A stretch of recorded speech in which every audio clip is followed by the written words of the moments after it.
Hello again, everybody. Welcome to another update on this one. And this one is rather a big update. And I've done a lot of things since the last update. I sculpted a lot of rocks and I have scattered them around. I sculpted a lot of variations from rocks. Rocks that are just like pillars, just like this one. Rocks that are directional, just like these ones. And then again, I went and created a broken version of the wall so that I can brick a bit of the temple as well. And compositionally, I went ahead and just placed this one on top of a rocky platform that, for example, the player can travel to using these as staircases, just like these ones. And then we have this temple up top in here, which is a modular temple as well. And then we have a stairway going to the temple there. And this is the space that the light is coming from, and I decided to back up a bit because in previous updates I really felt like the environment might look a bit smaller than what I wanted. So just like, let's take a look at how far this environment has traveled to be finished. This is the initial blockout, the sketch, the rough sketch of the idea. I have the main temple in here, these rocks that we have a bit of exposed air coming into here to be the main source of light, and then we got this top temple in here. Then we went ahead and started to create the temple, and the temple is modular as well. It means that you can take it, you can break it apart in many chunks and create variations for yourselves. And I first created the first floor, then the second floor, then this one, and I went ahead and did a lot of imperfections on this one. And I feel like doing the imperfections helped a lot in conveying the message that this is an old building belonging to an old generation.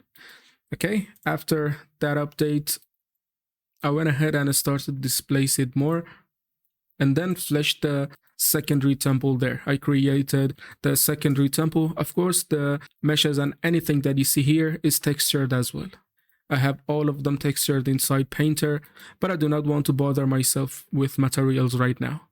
So then I went ahead and created these and removed the ground so that this temple is standing on top of a frame or a platform or whatever you call it. And then this is the next update that I did. I didn't update in a lot of days, so now this is the big update that we did. Now we have rocks all over the place, and the rocks are fairly detailed as well.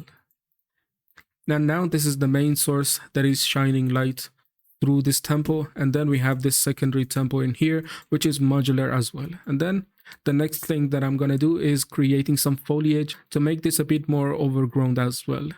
Of course, I'm not going to fill this environment with foliage, and the foliage is gonna be a small part of this environment.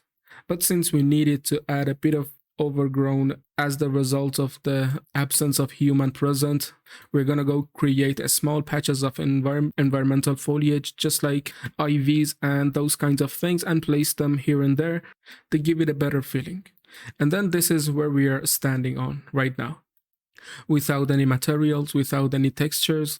This is where we're standing, and actually I'm happy with it.